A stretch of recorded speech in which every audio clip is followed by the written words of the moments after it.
प्राचीन काल में मगध राज्य में एक खूंखार डाकू हुआ करता था। वह जंगल में रहता था और अपने इलाके से गुजरने वाले राहगीरों को मारकर लूट लेता था। उसकी दरिंदगी इतनी ज्यादा थी कि वह राहगीरों को मारकर उनकी अंगुलियां काट देता था, फिर उनकी माला बनाकर पहनता था। इसी वजह से उसे अंगुलीमाल डाकू कहते थे। अंगुलीमाल का इलाके में बहुत खौफ था। एक बार गौतम बुद्ध अपने शिष्यों के साथ उस राज्य में विहार कर रहे थे। वह एक गांव में पहुंचे और रात्रि विश्राम किया। वहां के लोगों में एक अलग तरह का खौफ था। जब बुद्ध ने उनसे डरने की वजह पूछी तो उन्होंने कहा कि हमारे पास के जंगल में अंगुलीमाल नाम का एक खूंखार डाकू रहता है। वह लोगों को बहुत बेरहमी से मार डालता है। यहाँ और आसपास के गांवों के कितने ही लोगों को वह मार चुका है। बुद्ध ने श्रावकों से कहा कि वह उस खूंखार अंगुलीमाल डाकू से मिलना चाहते हैं। तब लोगों ने बुद्ध को उसके पास जाने से मना कर दिया। उन्होंने कहा कि उसके सामने जो भी आता है वो उसे छोड़ता नहीं है। आप क्यों अपनी जान जोखिम में डाल रहे हैं?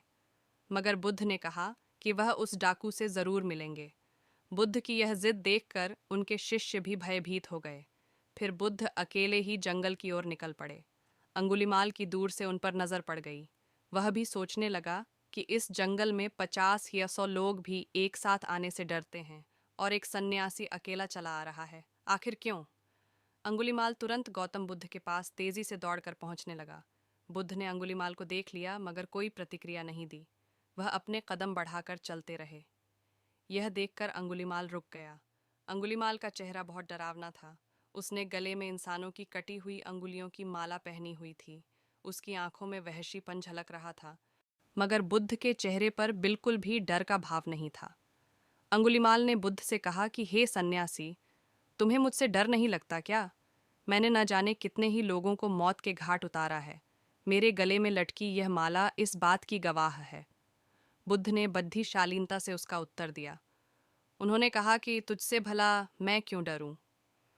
यह बात सुनकर अंगुलीमाल का क्रोध और बढ़ गया। उसने कहा, मैं चाहूं तो अभी तुम्हारी सिर धड़ से अलग कर दूं।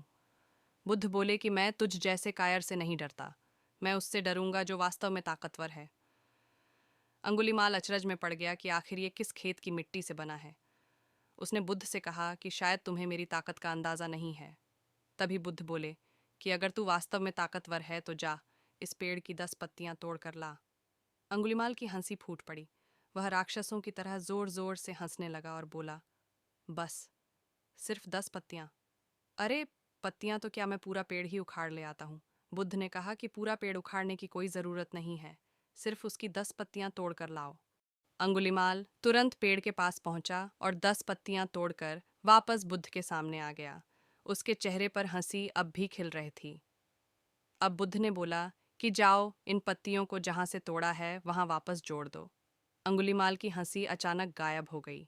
उसने कहा, ये कैसे हो सकता है? एक बार टूटने के बाद पत्तियां वापस कैसे पेड़ से जुड़ सकती हैं? फिर बुद्ध ने अंगुलीमाल से कहा कि उस चीज को तोड़कर कोई ताकतवर नहीं होता जिसे वापस न जोड़ा जा सके। तू इंसान का सिर धड़ से अलग कर सकता है, लेकिन उसे वापस नहीं जोड़ सकता।